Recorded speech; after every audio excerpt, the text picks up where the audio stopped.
สถานการณ์การแข่งขันตอนนี้มันรุนแรงมากเรื่องธุรกิจอาหารเรื่องอะไรต่างๆนานาคุณดอนมั่นใจไหมกับเรื่องการบริหารโอเปอเรชั่นทุกอย่างว่ามันจะสามารถทำให้บาร์บีคิวพาซ่าเนี่ยเดินต่อไปในอนาคตได้ดีแน่นอนผมว่ามันเป็นช่วงที่ยากลำบากแต่ผมเชื่ออย่างหนึ่งว่าเราต้องเล่นเกมของตัวเองเกมของเราอ่ะไม่ใช่เกมแข่งราคาดังนั้นคีย์เวิร์ดอะครับคือเราต้องเล่นเกมที่เราถนัด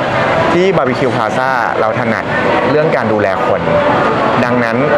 เราจึงเอาจุดนี้มาเป็นจุดแข็งให้คนดูแลประสบการณ์ลูกค้าที่ดีที่สุดและสร้างลูกค้าประจำนะครับแล้วผมเชื่อว่าเราจะผ่านช่วงเวลายากลำบากนี้ไปได้